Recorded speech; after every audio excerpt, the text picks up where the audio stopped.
advertising. Each week, Rich Bontrager interviews top leaders, influencers, authors, speakers, podcasters, and media professionals about how to leverage media best to help you shine brighter on camera and stage as a go-to expert. Now, here's your host, The Trigger, Rich Bontrager. And welcome back once again, Wednesday night with you here on How to Rock the Stage. Great to be back. What an exciting week it has been. And midweek already. May is quickly winding down, but don't worry. Got plenty of great shows, plenty of great stuff coming up. Tonight, we have a wonderful opportunity to go back to what we did on 2 p.m. live with The Trigger. And our guest was so excited to be a part of it. We had to do a two-parter. And there's so much information because AI is all the buzz. AI is a thing that everyone's talking about, curious about, scared about. There's a whole bag of mixed up feelings to talk about when it comes to AI. And tonight we are pleased to have welcome back again, Jill Schiefelbein. I don't think I did it right, Jill. I'm sorry. Business communicator, expert, author, speaker, MC. She's a CXO of Render, which we're going to talk a lot about. Render is all about AI, but it's all about rendering you and making the virtual you for your business, to amplify your business and grow your brand. Welcome, Jill, back to the virtual stage. Great to see you tonight. Sorry for the tongue-tied. That's okay. Schiefelbein is hard to say, but you know what? When you have a digital clone, you can have it pronounce things correctly all the time. Bontrager is not any better. Believe me, I'm sure we could share some stories right there. For sure. It's but you know, we actually have a lot of people using their digital avatar, their video and vocal clone, to do intros for shows just like this. So all of that is set and preset ahead of time. Oh, now we have a whole new conversation, Jill. I know. That's why I don't ask in the green room and talk about things too early. I want to hear about it live in the moment, like our fans. So the last 6 months, maybe a little bit more than that now, but really AI has exploded. People had heard rumors of it, but it was like one of those things that maybe someday kind of, and we went from like the dark ages to Mach 5 so fast. What do you think causes quick acceleration to ChatGPT and AI and everything? Why did it explode? You know, what's fascinating is AI has been around for decades and decades and decades and decades and decades and decades before that. Artificial intelligence in forums has been around for a very, very, very long time. The impetus now for generative AI, such as ChatGPT, which is a subsection of artificial intelligence, right? There's machine learning, there's large language models, there's generative AI, there's a whole bunch of categories, but this generative AI, which is artificial intelligence that can help generate responses, picked up very fastly because, number one, it's something that was commercially available. There was a low barrier to entry to try it out. And of course, media helps spread this very easy. And we have different sources of media than when original forms of AI are invented again many, many, many, many decades ago. So first of all, you guys have a term that you're using, and I've never heard this, synthetic media. Now, I know you guys have been saying it for a long time, but what does it really mean? So synthetic media is a type of output that can come from technologies and tools that are aided by AI, artificial intelligence. And that can be, again, machine learned, it can be generative, it can be deep neural networks, it could be large language models. I mean, there's a whole lot of buzzwords around this, but when people talk about AI now, they're typically talking about what's in the news and what's in the forefront. But again, I have to stress, these technologies have been around for an incredibly long time. It's now that they're consumer facing, affordable, if not free to try, and or investors have put so much money into them that it's free for you to try and use solely because we want an adopted user base. And so there's many different reasons why this is proliferating in the way that it is and at the speed at which it is right now. So you just said a key word, free for now. Is this like a drug that we are going to get used to it, test it, try it for a while, and more people are going to get pulled into it because once they've sampled it, they're going to want more of it? I don't know that it's like a drug, because a drug will really need to have some utility for you, right? It will need to be providing a benefit. Right now, the vast majority of people are using generative AI like they are throwing spaghetti against a wall, and let's see if something sticks, right? There's not a clear strategy behind it. There's not an executable plan behind it. There's not an A/B test. There's not a what are the KPIs or key performance indicators around our uses of this technology to see if we're actually deriving the results that we want to derive.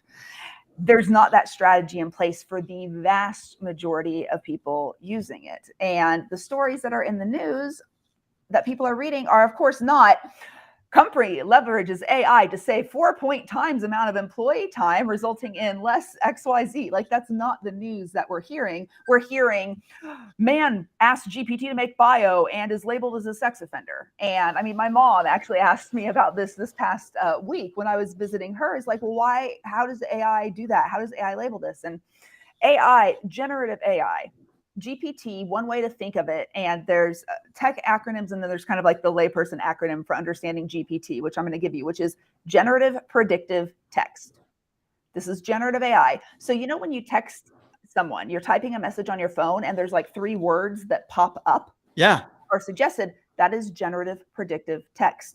That is a technology at a base level that ChatGPT is based on. It is trying to predict based on large language models, based on user input, because you'll know that, you know, let's say you tend to use a certain word a lot that is often replaced with duck instead. Now, after you use it enough and replace it enough, it indeed does not tell you to use duck anymore in your text messages, right? Because it learned from you. These are learning machines. And so if you think of it this way, what GPT is doing is whatever prompt you are putting in, and your prompt is what's super important here, it is pulling each and every word, and based on each and every word plus context, it is giving predictive text. Predictive doesn't mean answered text. You know how many times you start typing and those words are not accurate. Drives me crazy right now because it's in Google, it's on Grammarly, it's on LinkedIn, and they're all different versions of which words they sniff out. So I can have it in Grammarly, right? Drop it into a different platform, and they'll go change it again. Right, because crazy. It's the model that it's based on and the amount of user inputs it's collected. I'm on user inputs that we've all allowed it to collect, depending on your terms and conditions with any of these technologies. And so it is variable, but that is kind of the base of the system. And that's the best analogy I can give you, because that is how those language models are built over time. So yes, depending on how you prompt it, the exact words that you use, we all know the English language can have multiple meanings for a single word. So it really depends on that generative aspect of it. So that's why we really have to be careful in approaching this. So as we're kicking off here, should everyone jump on the bandwagon and use the AI tools, the synthetic materials that you guys are experts in? Should everyone just jump into it and go for it? No, not at all. It's not necessary. It's not necessary at all. It's the same thing as when, you know, the ink pen was invented, right? You could have used a pencil. The pencil was around before, you know, let's figure it out. Well, I mean, there's like ink and quill and all that stuff. So then you go to the pencil, and then you have a ballpoint pen, etc. But not everyone needs to use the same technologies. Trying it out is fine, right? Try it out or read. Not just popular media sources, read use cases, understand how it's used, because people trying it out, what they're doing is saying, oh, I tried that, it didn't work. And well, yeah, because did you have a linearly defined executable strategy with measurable objectives? If you didn't, then you cannot say that you actually effectively tried it. So as we mentioned on Monday, for those of you that caught the 2 p.m. live, Render is the company that Jill works with, and they actually make synthetic avatars. And they're very realistic. I saw this when I was at the National Speakers Association Winter Conference. That's how Jill and I met. She had a platform up, a display up, and it was a guessing game. Which one's the real Jill? And it's really interesting that you guys have done an amazing job of bringing the avatar alive. What can businesses really do with this, Jill?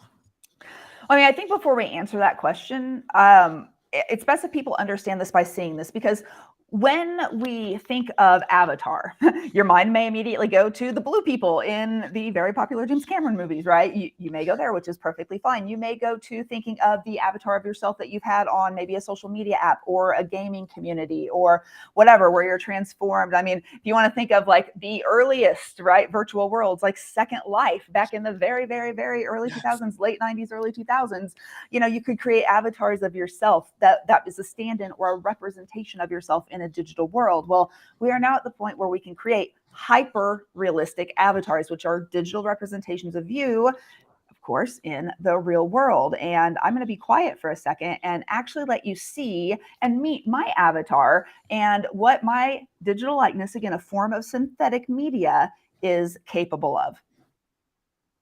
यात्रा के बारे में सबसे अच्छे हिस्सों में से एक नई संस्कृतियों के बारे में सीखना है. Und wenn Sie mit Menschen in ihrer Muttersprache kommunizieren können, können Sie Ihre Wertschätzung für Ihre Kultur zeigen. La mayoría de nosotros no podemos hablar con fluidez en varios idiomas. Mais en tirant parti des médias synthétiques et de l'intelligence artificielle, nous le pouvons.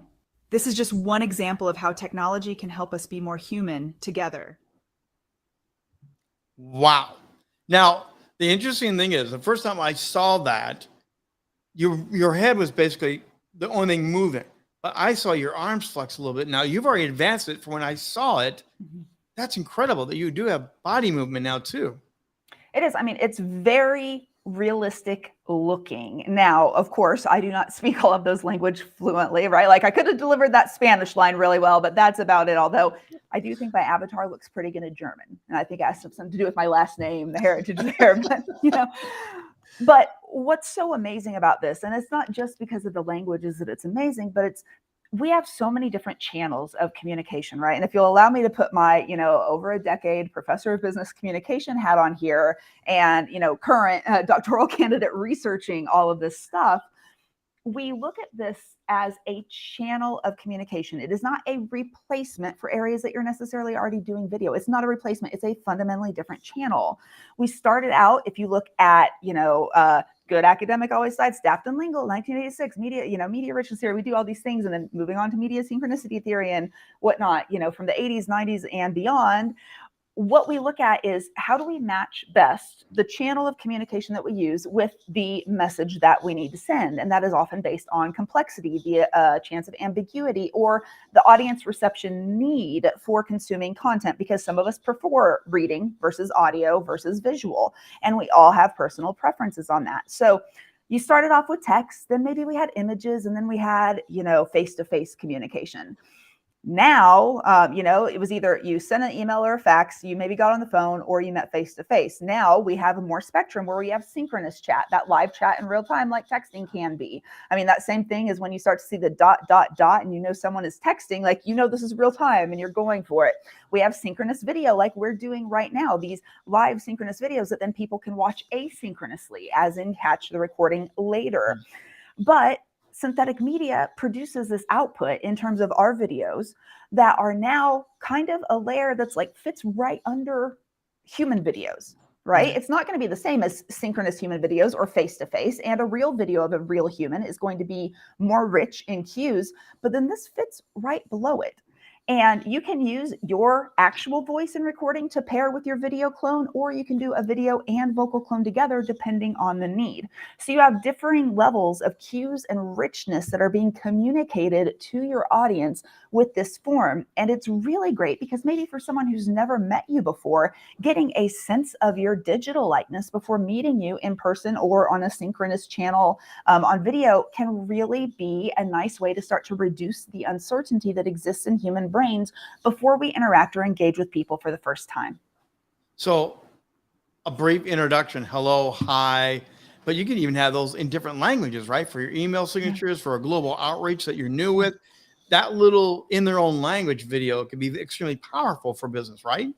It really can be. We know that a hallmark of any culture is its language. We produce meaning through language. We produce groups and community through language. Language is what evolves us as a species. And within each culture, language evolves differently. When you have generational communication, for example, slang words. I mean, I don't even know what the most current word for something cool is, but it used to be like on point, and then it was cool and rad, and now it's on fleek, or, whatever it is. Like, that is a cultural thing. You're not going to go say on fleek over in France and expect it to mean the same thing, right? It's very much a cultural thing, often a generational thing. And so when you're communicating with someone, the more you can match their culture, the more you can match their tone, you're going to have more success. And so for me, if I'm doing a video with my avatar, let's say in Hindi, I don't speak Hindi. That is not a language I know fluently. I'm going to, of course, disclose that in the video as well.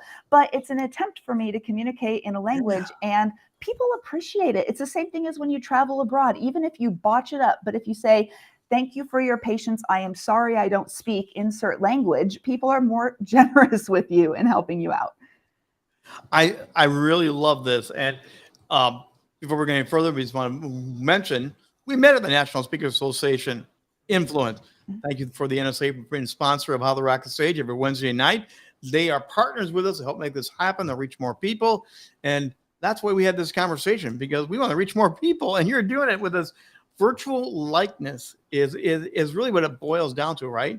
Or a rendered likeness, or what's the best way to say what's really going on when they shoot the video of you? Yeah, we're creating your digital likeness. It's a 90-minute. You have to be physically present. Yes, there's some other things that you can do that will give you a really rough and very, very AI mapped out version of your face. But if you want a 4K thing that you can get out, that you can use high production quality in many, many different use cases, I'm sure we'll go into many more, Rich, but it's something that has to be done in person right now. Within a couple of years, it'll probably be done remotely. But right now, we're looking at it in a 4K level quality. You spend 90 minutes in a studio with our team, and we produce a video clone of you and a vocal clone. They're two separate but distinct processes that then merge together to produce a synthetic media output. Do you have to put the green dots on like I've seen Andy Serkis from Lord of the Rings do? Nope. It's not that at all. It's not that at all. We are not, putting you in a $100,000 bodysuit where we're mapping out movements. But if you notice that those are done for video games, and while video games are getting more and more uncanny in terms of how realistic the characters are looking, they're still not at the level of the Avatar, for example, that you just saw. So what are some of the applications? Again, we kind of mentioned some, but for the business world that wants to embrace, maybe be ahead of the curve, what are some of the things that we can do with it now? What I find to be one of the most effective, efficient, and strategic uses of this technology, of a digital likeness of a person, is in the training area. It's when you need to produce training and you need to do so quickly. And that's because training changes. Needs of organizations change regularly. And what happens is, let's say, even for an onboarding process within an organization, maybe you're an HR team looking at this, what happens is you produce this training and then a policy changes, or a new insurance is brought on board, or a new organizational structure is enacted, or a new work week flexibility schedule, hybrid work, et cetera. These things are changing rapidly. And then what do you have to do? You have to reproduce a whole training. Or what do you do sometimes is like you put like a sticker effectively on the screen that says, this is no longer the case, you actually will use this, which looks incredibly tacky. And is mixed messaging. So you don't know what people are going to remember. And if they're auditory versus visual, they're going to remember one thing versus the other. So you always risk that too. Using synthetic media like this, you can put your training into bite-sized contents and have it scripted. You put the script there, then anyone on your team can change that script, and then you can reproduce it in your likeness at any point in time within very little effort to update those different segments of training. Another way to look at it is, if it's not like an internal thing like that, let's say you are a thought leader, you have content that you've created as a virtual course. Well, you created all your content, you invested a ton of money in a studio, you produce this content, it's a beautiful course. Your avatar, your digital likeness, is the perfect use as a digital guide to help people navigate through that course. So as you're white labeling that course for every different client in every different industry, you can actually speak to them in their own languages, because how I explain it to my clients every time I am being courted for a keynote or a consulting job or anything is that the skeleton of my content does not change, but the muscles on that body of work flex differently in every situation. And that's the analogy I always use. And it hits home really hard because, yeah, you want to get buffer arms, you're going to do more upper body, right? We all understand this. So what's great about this is you can invest in you, the real you, doing your core content, and digital you can guide. So let's say someone was selling their core content on resiliency. We'll just throw that in there to not what I do, by the way, to a real estate agent, right? Digital Jill, let's say I'm the one who did create the course, comes in and says, hi, I am, Jill. Well, actually, I'm her digital representation, and I'm going to be walking you through how to navigate this course experience. So in this first section on resilience area, where we cover childhood trauma. I have no idea, right? Like Right. revisiting things from your past or reframing something to make you stronger, whatever it is. I really want you to focus on X, because in real estate right now, it is very difficult when interest rates spike to maintain the same level of business as you did before. So when you're watching this section, think about how you felt when that interest rate got raised. Internalize that and process the information with that frame of reference. It makes your work so much stronger. It makes it so much more catered and personalized. And that's not you getting on video to do it. You can type that out and augment it for each and every client. So as you're explaining that, I've got ideas that for me, practical application. One is my starting phrase very often for most of my shows and things is, I help you shine on camera and shine on stage, help you raise your brand authority. Having my avatar literally shine on stage every time would be kind of cool, wouldn't it? It's fun. I've done presentations where I will talk to my avatar and have conversations. I'll think things out. Sometimes my avatar is on the screen with the real me. There's so many creative uses of it too, in the fun, in a fun sense. It can also bring a point home. And there's, Right. you know, the new me, the old me, that type of thing. You could be having conversations with yourself that way. You know, the Jill before the pandemic would have said this, the Jill after the pandemic says this, and whatever it may be, you can play those things out. I mean, there's of course creative use cases here, but there's so many practical applications too. I'm also thinking about on your website. You could have you on different pages and say, hi, welcome to my about section. Hi, welcome to my interview section, and literally greet people as they go throughout the journey of exploring your website. Absolutely. Right now, my team is working on my site to leverage generative AI. So we have a rendered GPT version that we've integrated within our applications that our clients are able to use for free, and it's integrated within it. So you can copy and paste easily to get it generating scripts. What I'm doing is I'm actually having my team take every old article that I've written. GPT is summarizing that article in 50 words or less. They're adding a standard template for each of those sentences. And now I'm going to retroactively add multimedia video content summarizing each article on each page, because we know from a search engine optimization standpoint that video actually pushes the needle on getting, you know, eyeballs in terms of indexing on your content. So now there's going to be two forms of media to consume every article that I've written content-wise on my website. And that's a way to leverage AI and leverage synthetic media to your advantage. So we've talked about the positive, but I have to go to the fear factor. There's a lot of fear about this also. And one of them, I just heard the other day, I think it's McDonald's, but they're talking about replacing their drive-up people with AI voice activated engagement people or virtual people, whatever. So my mind is, you drive up and you see the box and there's a screen with an AI voice saying, hi, welcome. What's going to happen to the job market if we really start going this direction? How much are we taking away from the human experience with the human job market as well as some of this? When I think of this, I think of time. It is the number one resource that we can never get back, ever. You cannot generate more time, but you can save time. And you can save time in a way that allows you to do things that make you more human and allow you to display your humanness. Do I believe that someone taking an order on McDonald's is doing the most with their human capacity? Maybe on any given moment in any given day, absolutely, right? We you know, everything wanes and falls. Or could that person be using their skills in a more meaningful and beneficial way to society? Could that person's skills be cultivated in a more meaningful and different way that can be useful to society? My belief is yes. In the vast majority of cases, my belief is yes. And so if an AI voice, which by the way, most people will not even be able to distinguish from a real human voice, right, is making ordering processes more efficient for the customer, who's allowing us to save our time to go do more things, if it's then allowing people to have different jobs that are not even created yet, because we don't know the full extent of this, jobs that, you know what, yes, people were going to take orders at McDonald's, but you know what, now instead they're doing something else. And whether it's at McDonald's or whether it's not, there's things that we can do with our humanness in every single job that I can possibly think of. And I know I'm not thinking of every single job in the world. And I know there's going to be outliers to this. So please don't think I'm saying an all statement here. But in the vast majority of situations, if you look at what you do on a daily basis, there are certain tasks that if you used AI to augment your process and save you time, you could be more human. And even if that being more human to you is taking 5 extra minutes in your day or 30 extra minutes to go walk outside and breathe the fresh air, it's allowing your quality of life to change in a different way, allowing your mind to be exercised in a different way, allowing your skills to be used in a different way. So some people have criticized me and says, well, that's a pretty rainbows and butterflies look of it. But to me, it's an efficiency look.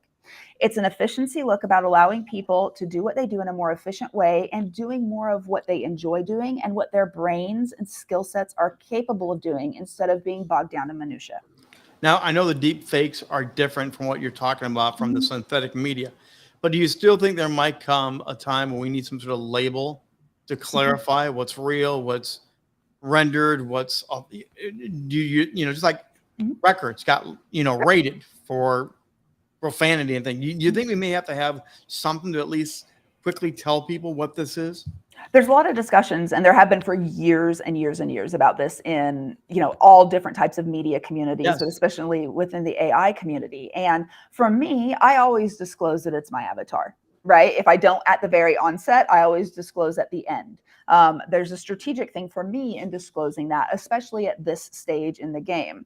But there are ways to digitally verify your presence, right? There are ways to do that. And each of our clients is different. We allow them the choice to do that or not do that, right? But we have strict use limitations on what you can use your digital likeness for. Hate speech, criminal content, false, libel, all those things.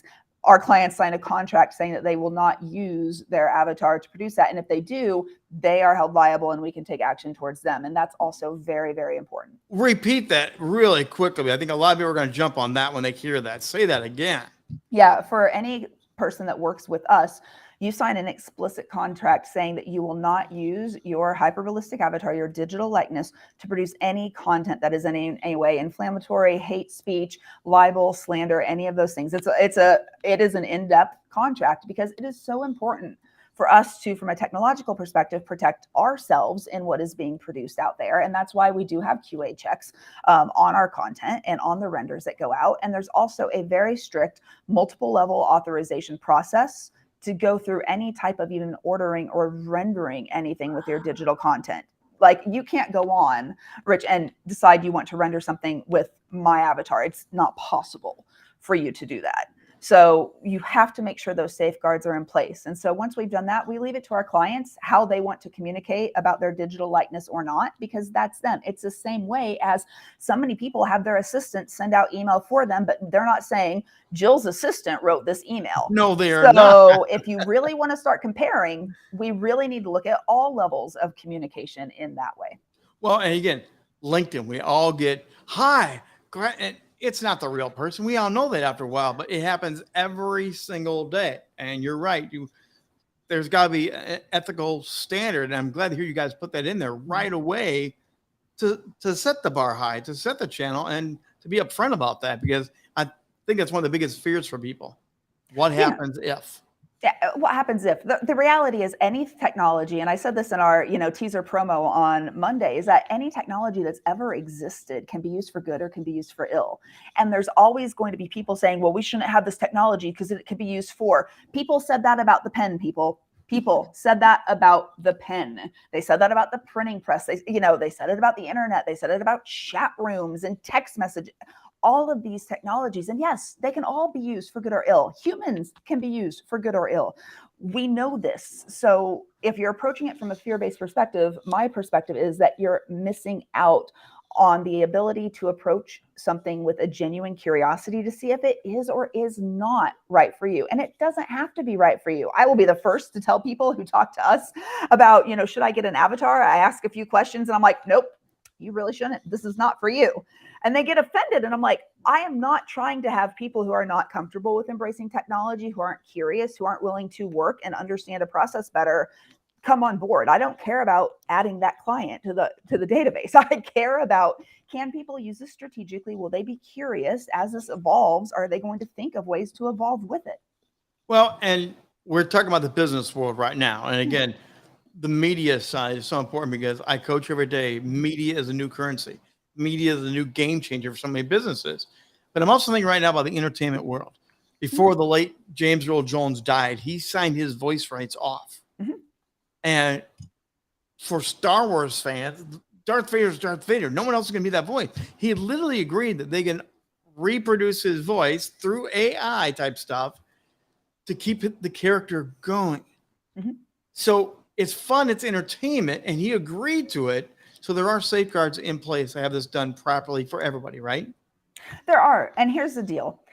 If you have put any media whatsoever out on the internet, someone could deep fake you. Anything. I have a little bit out there, just a little bit. Anything. There can be a deep fake made of you. So if you're saying, well, this is scary, I won't want anyone to copy me. Well, if you have a photo posted of yourself online, someone can take that photo and automate it with a voice that may or may not be yours.